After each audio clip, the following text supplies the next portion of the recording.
She thought she'd married a poor farmer to save her sick father, until the Duke took her to his manor. There is a particular kind of courage that no one writes songs about. It is not the courage of the battlefield or the grand gesture witnessed by crowds. It is the courage of a woman who bows her head, swallows her pride, and does what must be done for the person she loves, even when the cost is everything she imagined for herself. This is that woman's story. And it is also the story of what happens when the man you think you married turns out to be someone else entirely.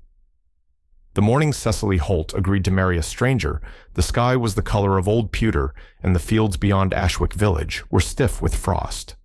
She stood at the window of her father's cottage, one hand pressed flat against the cold glass, watching her breath fog and clear, fog and clear. Behind her, in the narrow bed beside the fire, Edmund Holt coughed with the deep, rattling persistence of a man whose lungs had been slowly filling since October. The physician had come twice. The physician would not come a third time without payment. The debt to Dr. Fenwick was £4 and 8 shillings. It might as well have been 400. Cecily was 23 years old. She had a face that people described as pleasant rather than pretty. Steady gray eyes, dark hair she kept pinned without fuss, a mouth that smiled more readily than it frowned, despite every reason to do the opposite. She had been, until her father's illness, a seamstress's assistant in the village. She had fine, patient hands and an eye for detail that her employer, Mrs. Pratt, had begrudged her even while profiting from it. When Edmund took to his bed in October, Cecily lost the position.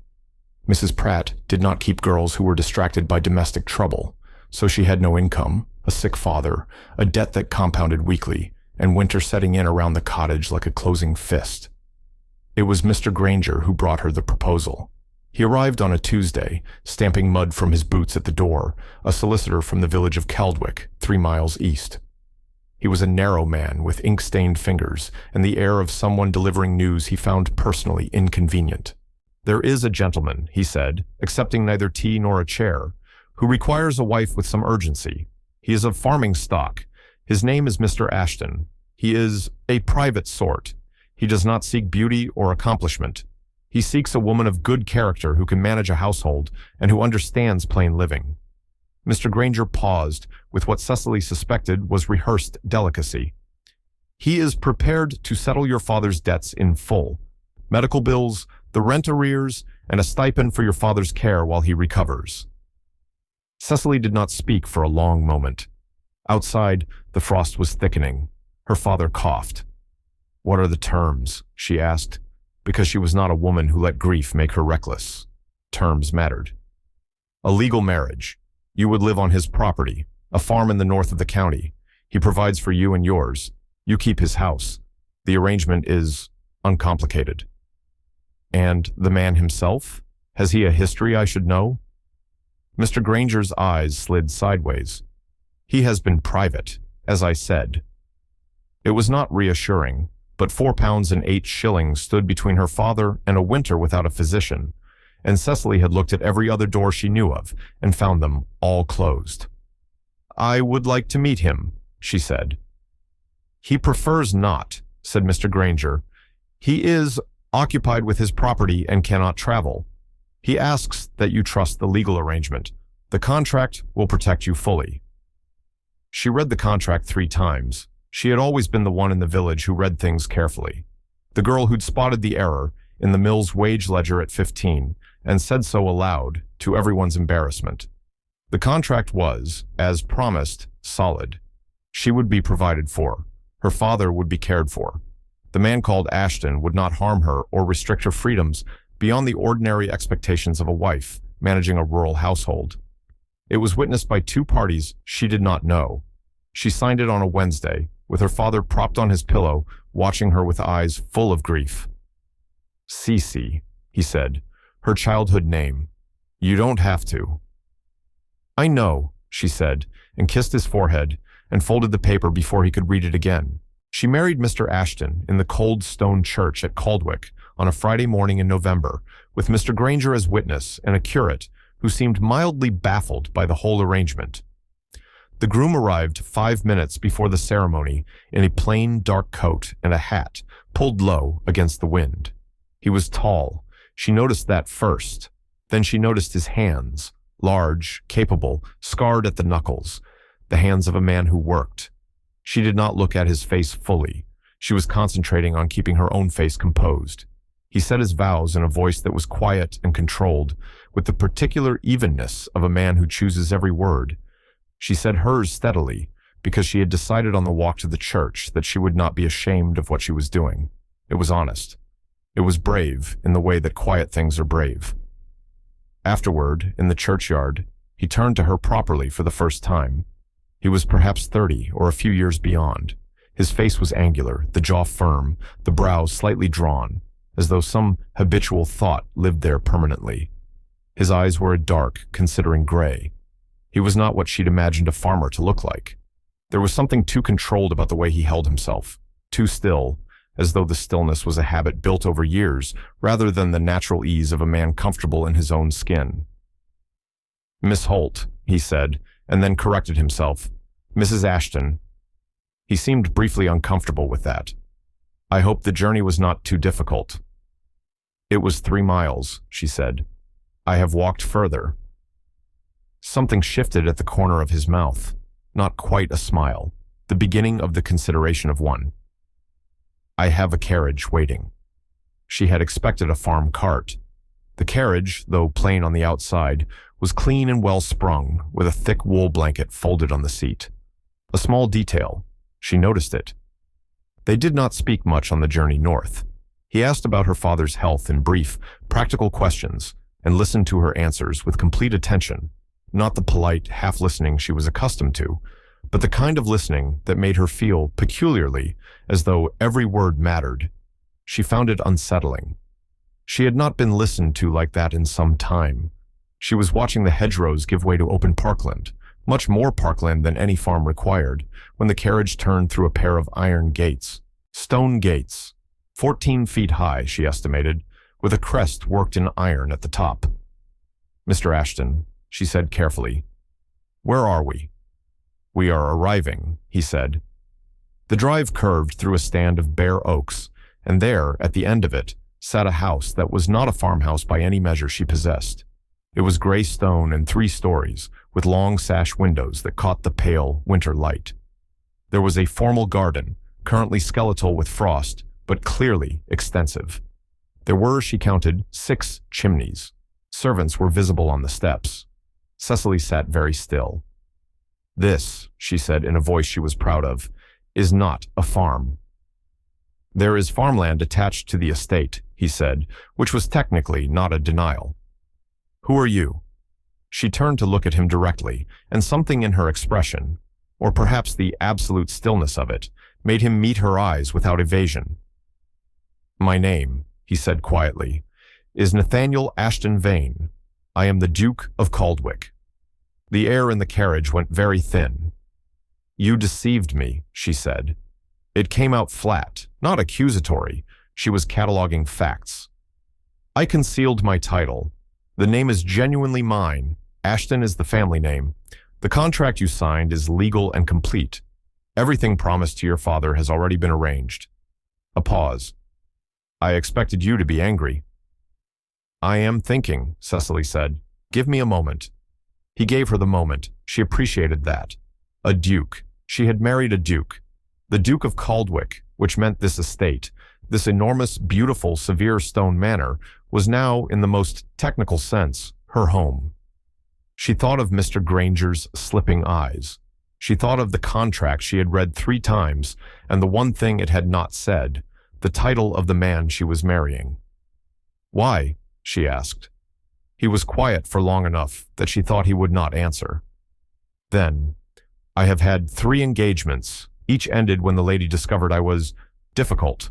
I am told I am cold. I am told I am severe. I am told I am not what women imagine when they imagine a duke." Another pause. "I needed a wife who would choose the arrangement for honest reasons, not for the title." "You wanted to know if I would accept a man I believed to be poor." "Yes." "That is," she said, choosing her words with her seamstress's precision, "both logical and deeply unfair." "Yes," he said again. and this time there was something in his voice that she couldn't quite name. Not regret, exactly, but its quieter cousin. The carriage stopped. The footman opened the door. Cecily picked up her small travel bag, the bag with her 2 dresses, her needlework kit, and the miniature portrait of her mother, and she stepped out of the carriage and walked toward the steps with her head level. She would not give the assembled servants the spectacle of a woman overwhelmed. She was overwhelmed, naturally, but that was private. The manor was called Vane Court, and it was both magnificent and cold. Not merely the cold of November, though the corridors held a deep chill that suggested they were not often warmed.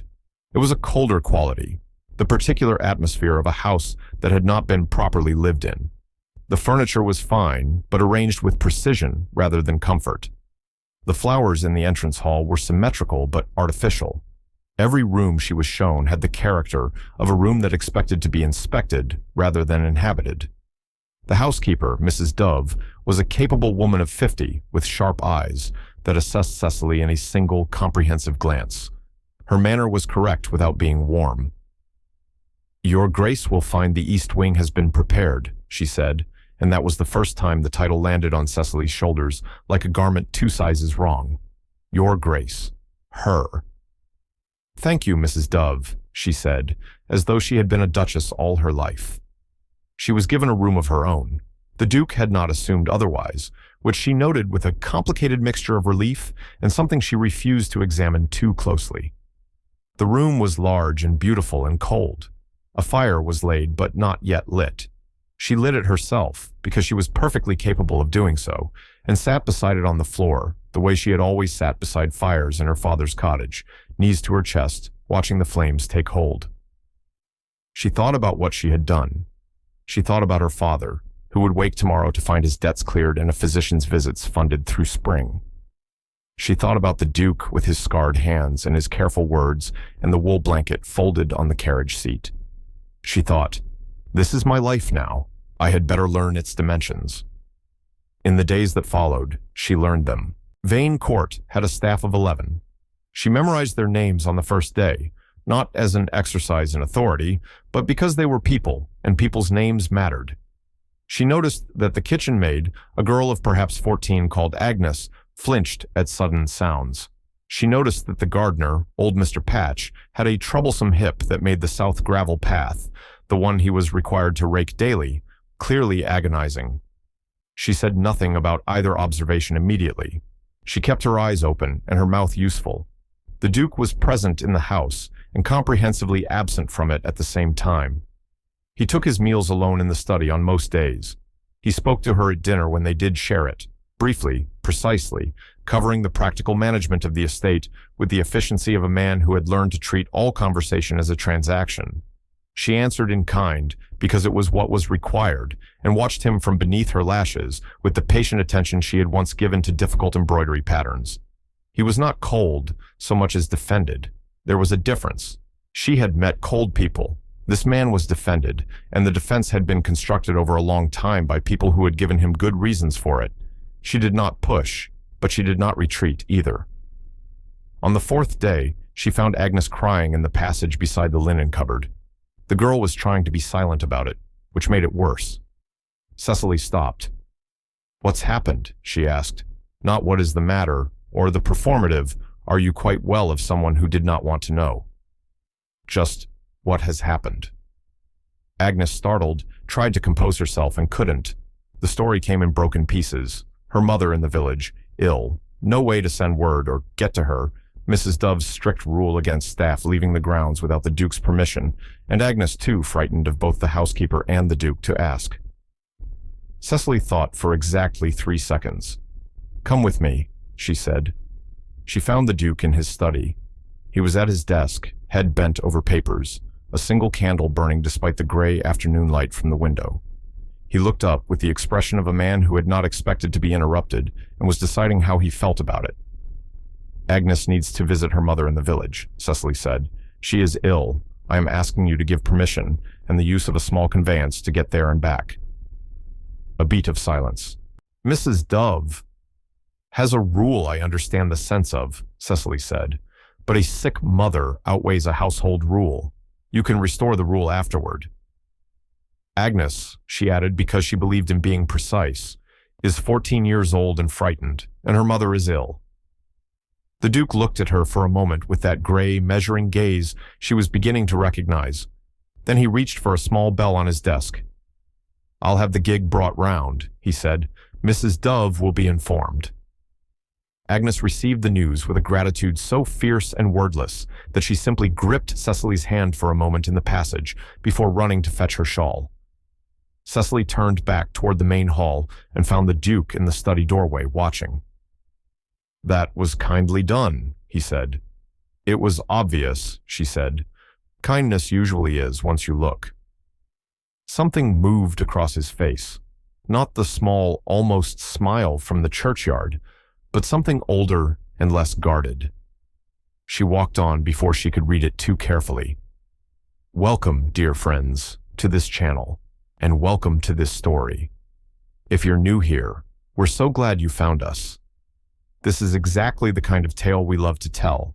If this story has warmed your heart even a little, please give it a like and subscribe so you never miss one. And we would absolutely love to know, where in the world are you watching from today? Drop it in the comments. It always means so much to us. Now, let's return to Cecily and the Duke, because things are about to become considerably more complicated. It was a fortnight into their marriage when Lady Arabella Ford arrived at Vane Court. She arrived without invitation, in a carriage that cost more than Cecily's entire former annual income, attended by her mother, Lady Ford, and a cousin who seemed to exist primarily as an audience. She was extraordinarily beautiful, the kind of beauty that knew itself and had been refined by society into a weapon. Fair-haired, bright-eyed, gowned in deep blue that turned the December sky jealous. She had been, Cecily gathered quickly from Mrs. Dove's carefully neutral expression, previously expected to become the Duchess of Caldwick. Lady Arabella swept into the drawing room and found Cecily there. Cecily, in her second-best dress, which was dark gray wool and well-made, but plainly not the wardrobe of a duchess, sitting by the window with a piece of mending she had undertaken herself rather than assigned to the already overburdened housemaids. Cecily looked up without haste. The pause that followed was very full. "Good afternoon," Cecily said. Lady Arabella recovered first. "You must be—" She let the pause do its work. "The new Duchess." The word carried the particular inflection of someone handling a foreign object. "I am," said Cecily. What followed was a 3-day visit that Cecily endured with the grace of a woman who had survived Mrs. Pratt's constant diminishments for 3 years and found this only marginally worse. Lady Arabella was precise in her cruelties, small comments about the Manor's lack of society under its current management, observations about the Duke's previous entertainments that pointedly included her own name, a particular talent for addressing remarks about the household to Mrs. Dove rather than to Cecily, as though the Duchess were a temporary arrangement not worth consulting.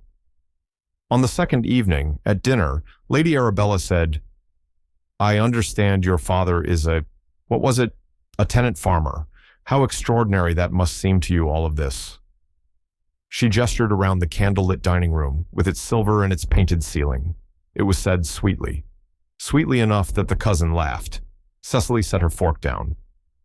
"My father," she said, "is a man of considerable character who taught me to read a legal contract, manage household accounts, and treat every person I met as worth my full attention. I find those skills useful here." She picked her fork back up. "How is your family, Lady Arabella? Your mother looks well." The subject changed. The cousin stopped laughing. The Duke, across the table, had been watching her. She did not look at him directly, but she felt the quality of his attention the way you feel warmth from a fire you are not facing. It was on the third morning that Cecily found the brooch.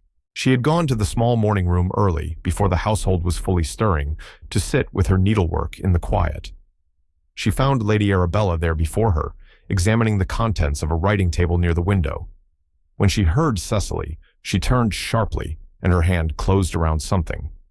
Later, Cecily would realize it was a letter she had no business reading, personal correspondence from the Duke's estate manager about a property matter that Lady Arabella, with her network of county connections, might have found most useful. But what Cecily saw, clearly, was Lady Arabella slip something into the pocket of her gown, and what she noticed with the eye of a woman who had spent years cataloging fabrics and fastenings, was that it was a small cameo brooch, the one she had seen the Duke wear in his lapel on formal evenings, the one that Mrs. Dove had once mentioned, carefully, had belonged to the late Duchess, his mother's. Cecily said, "Lady Arabella." The woman turned with a performance of surprise so polished, Cecily almost admired it. "I believe something has fallen into your pocket by accident," Cecily said. Her voice was perfectly even. "You'll want to restore it before you leave, or the servants might be blamed." The silence was absolute. Lady Arabella removed the brooch from her pocket. She set it on the table. Her expression, for just a moment, stripped away the sweetness entirely, and what was underneath was something brittle and a little frightened, which Cecily found almost made her sorry for her. "You are not what I expected," Lady Arabella said. "I know," said Cecily. "Good morning." She did not tell the Duke immediately. She found she did not want to tell him at all, not from weakness, but because she understood instinctively that the brooch was painful ground for him, and the wound did not need her pressing on it. She replaced the brooch in the small box, on his study shelf, where she had observed it kept, and she said nothing, but Mrs. Dove had seen her do it. Lady Arabella and her party departed that afternoon. The house settled back into its quieter rhythms. December deepened. Snow came, softening the parkland into something almost gentle, and with the snow came a change in the quality of the air between Cecily and the Duke that she could not quite name, but could not fail to notice. He began to take his meals in the dining room more consistently. He began to speak at dinner beyond the practicalities of estate management, not freely, not easily, but with the careful incremental quality of a man testing ice that has been hard frozen for a long time. He asked about her needlework, which she did not expect. She showed him the piece she was working on, a sampler that was technically a sampler, but was actually, if you looked at it, a quite detailed map of the Vane Court grounds as she had come to know them, stitched in silk thread on linen. He held it for a long time. "Where did you learn to do this?" he asked. "I have always done it," she said. "My employer thought it was only useful for hemming. She was wrong." He set it down gently, as though it were worth something. "She was very wrong," he said. She had been keeping a quiet campaign, too, on behalf of the staff. Mr. Patch's south path was quietly rerouted at her suggestion. A warmer arrangement for Agnes's half-days was proposed to Mrs. Dove with enough practical justification that the housekeeper accepted it without feeling overruled. Small things, obvious things once you looked. Mrs. Dove, one morning over the household accounts, which Cecily had asked to manage and had proven within a week to be considerably better at than anyone had anticipated, said, with the air of a woman delivering a verdict she had considered carefully, "The staff speak well of you, Your Grace." "I hope they speak well of themselves too," Cecily said. "They're very competent." Mrs. Dove's expression underwent a small, private revolution. It was the night of the first proper snowfall, a real snow, the kind that turned the park outside the drawing-room windows into a moving gray-white, that the Duke came and stood beside her at the glass. "I owe you an apology," he said. She waited. "I deceived you," he said. "I told myself it was a test, of your character, of your sincerity. I told myself the contract protected you and that was sufficient." He paused. "I have been thinking about it since you said it was unfair, and I believe you were correct. It was unfair. You made a genuine choice under false information, and you deserved the truth." He was not looking at the snow anymore. He was looking at her. "I am not an easy man," he said. "I am told I am cold. I am told I am severe. I believe I have given people reason enough to think so. But I find," a pause, waited, "that I have not found it difficult to be honest with you. And that is not something I have been able to say to many people." Cecily considered the snow for a moment. "You are not cold," she said. "You are careful. There is a difference." She turned to look at him. "Agnes thinks you are frightening. Mr. Patch thinks you are fair but remote. Mrs. Dove thinks you are the best master she has had in 30 years of service, though she will never say so directly." A pause. "I think you have been let down by people you trusted, and you decided it was safer to hold everyone at a distance than to be let down again." He was very still. "How long have you—" I observe things, she said simply. It is what I do. He was quiet for a long moment. The snow fell. The fire behind them ticked and settled. Then he reached into the pocket of his coat and produced the small cameo brooch. She recognized it immediately and held it out. Mrs. Dove told me what you did, he said. She told me you found it in the morning room and replaced it without saying a word to anyone. Cecily had not expected this. She felt warmth rise in her face and was quietly annoyed at herself for it. She should not have. She was right to. He was still holding the brooch out. This was my mother's. She wore it every day of her life. The word I sat alone for a moment, significant. I have not been easy about it since she died. Anyone who knew me well enough would have known that. His jaw tightened fractionally. You had known me 3 weeks. 3 weeks is enough to observe what matters to a person, she said. Will you keep it? He said. I would like you to have it. She looked at the brooch. Small oval cameo, ivory against dark stone, a woman's profile in profile. She looked at his face, the careful, defended face with its angular lines and its steady, honest gray eyes. Are you quite sure? She asked. I would not have offered it if I were not. She took it. It was warm from his pocket. She held it in her palm and looked at the profile carved there, a woman with a straight nose and a firm chin, and thought there was perhaps some resemblance. Thank you, she said. I will take care of it. I know you will, he said. It was not a compliment, exactly. It was a statement of observed fact, which was, she was beginning to understand, his version of a great tenderness. The crisis came in January. It came in the form of a letter from Lady Ford, Lady Arabella's mother, addressed not to the Duke, but to 3 separate county families of consequence, and circulated with the precision of a woman who understood exactly how social ammunition worked.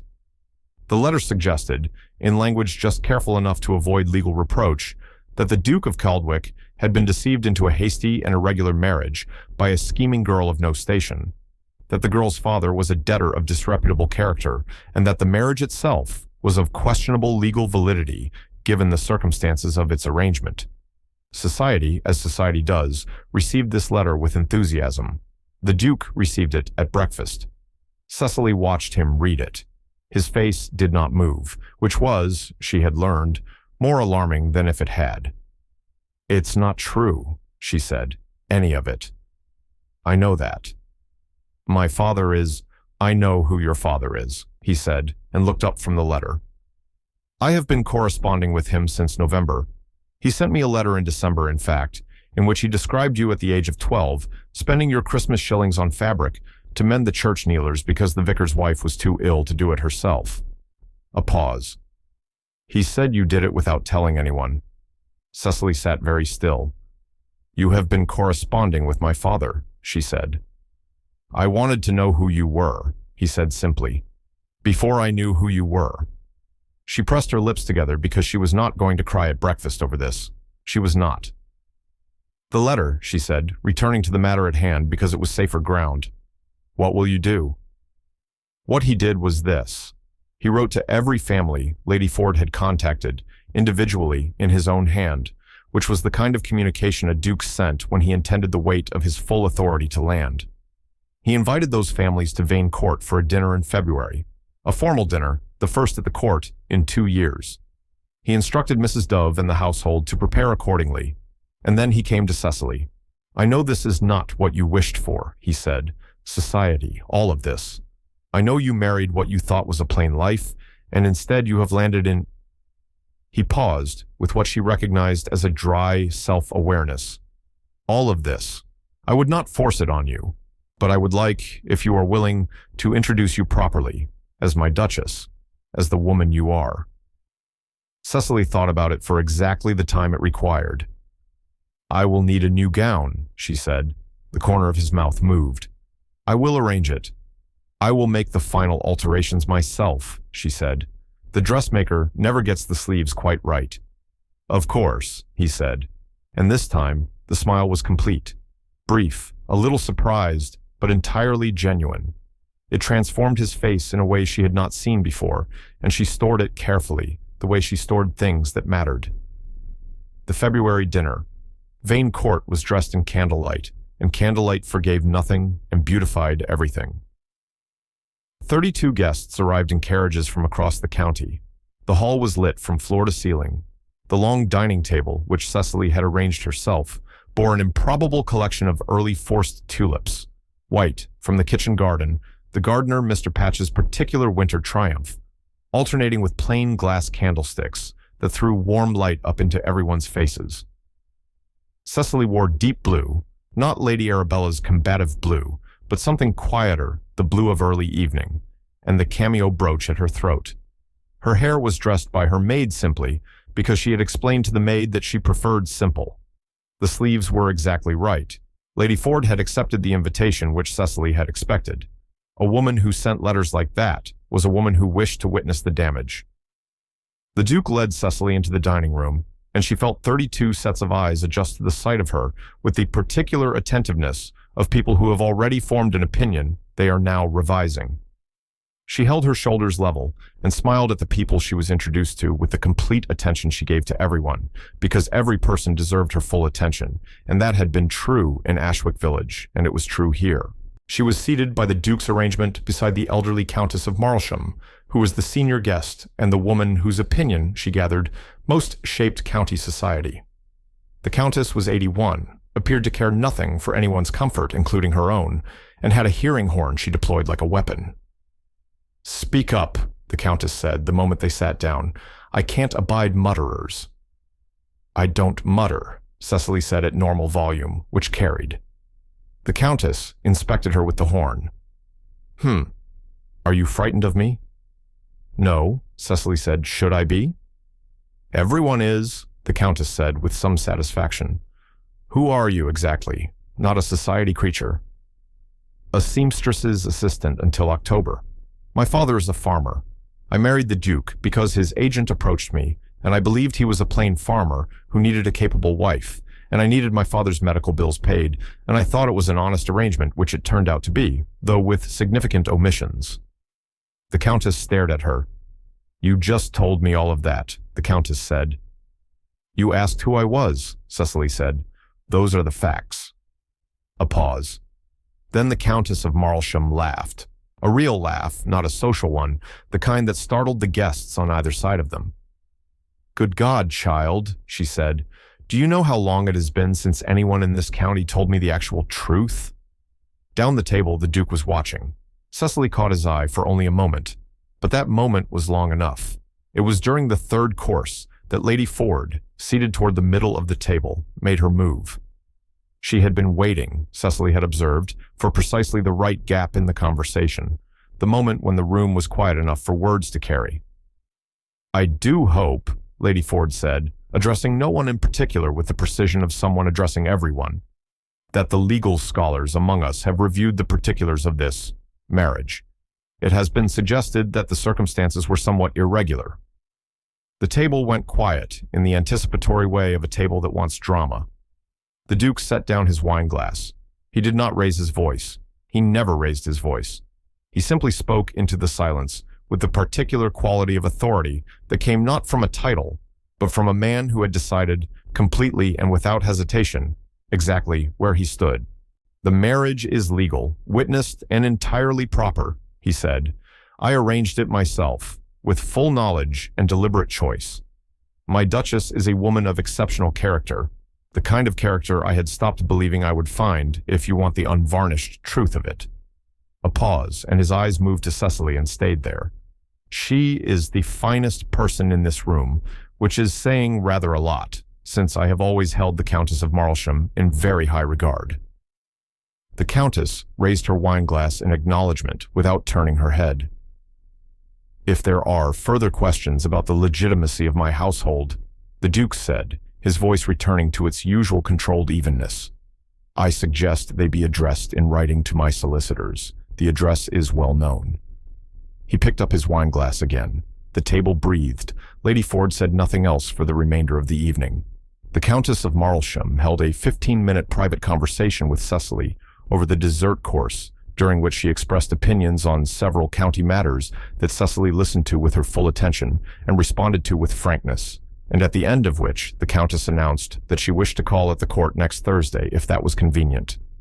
"Perfectly convenient," Cecily said. "I'll tell Cook you prefer plain food." "How in heaven did you know that?" said the Countess. "You ate the bread and left the aspic," Cecily said. "Most people do the opposite when they're trying to impress." The Countess of Marlsham shook her head and laughed again, and the dinner was decided. Later that night, after the carriages had all gone and the candles were being put out in the long hall, Cecily stood at the window of the drawing room with the cameo brooch in her hand, the way she sometimes held it when she was thinking. The snow on the park had a blue quality in the moonlight. Everything was very still. She heard the Duke behind her. She had learned in these weeks to know the sound of his step. "That was bravely done," he said. "The dinner?" She turned. "I only talk to people." "You talk to Lady Marlsham as though she were a person," he said. "Most people talk to her as though she were a verdict." She looked at him for a long moment. He was standing in the half-lit drawing room in his dinner coat, the white of his cravat very bright, his hands, those scarred, capable hands, loose at his sides. He looked, for the first time since she had met him, not defended. "Cecily," he said. It was the first time he had used her given name. Just those 3 syllables, quietly, but they moved through her like heat through cold cloth. "I should tell you something," he said, "before I lose the nerve for it, which I have done 3 times already this evening." He looked at her with the gray, honest eyes, and there was nothing careful about his expression now. It was entirely open, which she understood cost him considerably. "I did not expect to love you. I arranged a marriage of convenience and told myself it was sensible. I told myself, a breath. I told myself I did not want to feel this again. I have been wrong before. I have been trusted by people and found it used against me, and I decided it was not worth the cost." "And now?" she asked. Her voice was very even. Her heart was not. "And now," he said, "you found my mother's brooch and put it back without a word to anyone. And you walked into this room full of people who were prepared to dismiss you, and you sat down next to the most formidable woman in the county, and you told her the complete truth, and I find that I am—" He stopped, tried again. "I find that you are the only person I have ever known who makes this house feel like something more than a large cold building." She was quiet for a moment because she wanted to answer him truly, and she was composing herself. "You are," she said carefully, "difficult. You are formal where warmth is called for, and you are silent where a word would help. You arranged a deception that I had every right to be angry about." She paused. "And you are careful with people's pain, and you write letters to sick old farmers in November to learn who their daughters are, and you gave me your mother's brooch, and I have been not unhappy here, not for a single day." She met his eyes. "Which is not what I expected when I signed that contract in Caldwick." He crossed the room in 2 steps and took her hands in his, those warm, scarred, careful hands, and said, "I am sorry I deceived you. I will spend a considerable portion of the rest of my life making it up to you if you will allow it." "I will allow it," she said, "on the condition that you occasionally eat dinner at a reasonable hour and speak to Agnes when you pass her in the corridor instead of looking through her." He almost laughed. It was better than a laugh. "Done," he said. She lifted onto her toes and pressed her lips to his cheek, a quiet, intentional thing, acclaiming, and felt him go very still, and then felt him exhale slowly, the way a man exhales when he has finally put down something he has carried for too long, 1 year later. Spring had come properly to Vane Court for the first time in what the gardener, Mr. Patch, now relieved of the south gravel path and managing his hip considerably better, called several years. The east garden was replanted on a plan Cecily had sketched herself, and the tulips that had graced the February dinner table had now become a deliberate feature, white against the dark box hedging, filling the air on warm mornings with a clean, sharp sweetness. Edmund Holt had come to live at the court in March, not in the servants' quarters, but in a comfortable set of rooms in the east wing, from which he could see both the garden and the park. His lungs had cleared with the better air and the regular physician's care. He and the Duke had developed, to Cecily's private delight, an unlikely friendship based primarily on their shared interest in agricultural management and their shared bafflement at Cecily's capacity to walk into any room and understand it within minutes. "She always did that," Edmund told the Duke at dinner with the satisfied air of a man whose opinion has been confirmed by events. "I used to think it would get her in trouble." "It has gotten her into considerable trouble," the Duke said, "and out of considerably more." The Countess of Marlisham called at the court on an approximate monthly basis and had declared Cecily the most sensible young woman in the county, a verdict which had, in the county's social ecosystem, the force of law. Lady Ford had retired to her estate in Northumberland and was heard from rarely, and then only by post. Agnes's mother had recovered entirely. Agnes herself had been promoted to the household and was learning to manage the still room under Mrs. Dove, who had experienced over the past year what she privately described as a change of perspective. On a Tuesday morning in April, when the tulips were at their peak and the house had the warm, busy quality of a place that was fully occupied and happy, Cecily sat at the drawing-room window at her needlework. A new piece, begun in November, now approaching its completion. It was not a sampler. It was a map, again, stitched on cream linen in silks of 6 colors. Vane Court, its grounds, its garden, its park, the village of Caldwick, visible at the edge, and in the margins, barely legible unless you were looking for it, her father's old cottage, rendered in 3 careful stitches. She was wearing the cameo brooch at her throat, as she did every day. The Duke came in from the morning's estate rounds, bringing with him the smell of cold air and turned earth, and stopped when he saw her face. The quality of her attention on the work in her hands, the small line between her brows, the absolute quiet of her concentration. He sat down without a word in the chair across from her. She looked up after a moment. "Well," she said. "Well," he said, "the south field is in good order. Patch thinks the drainage improvement will hold." A pause. "I wrote to the Marlisham estate about the wool exchange matter, and I have been thinking," a carefully casual quality to his voice that she had learned to recognize, "that if we are to proceed with what your father refers to as the important matter, it might be time to consider the nursery in the West Wing." Cecily set her needlework down. She looked at him for a long, warm, unhurried moment. This carefully defended, deeply principled, quietly tender man who had arranged a deception that had turned, against all probability, into the truest thing in her life. "Cold is cold," she said, "and an empty nursery is an empty nursery." It was a thing she had said to him once, in passing, when he had tried to minimize some discomfort. "Cold is cold, you don't need to pretend it isn't."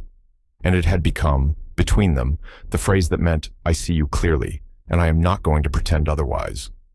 He smiled at her, the full, unguarded smile she had first seen standing over a February dining table with 32 guests watching, and reached across the distance between their chairs to take her hand.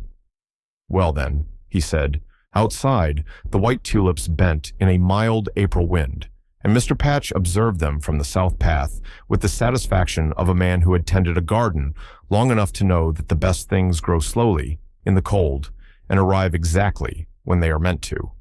And that, dear friends, is where we leave them.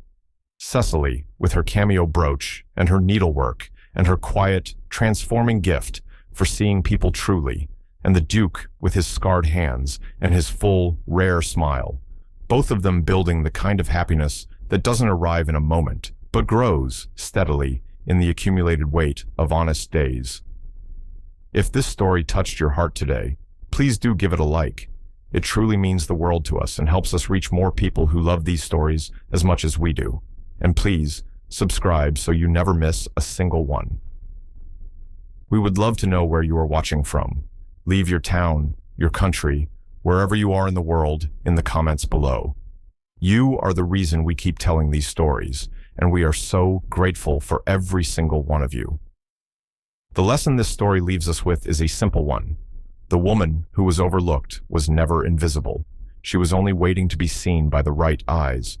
And the man who had learned to see nothing but disappointment found, in a woman who expected nothing from him, every reason to open his heart again.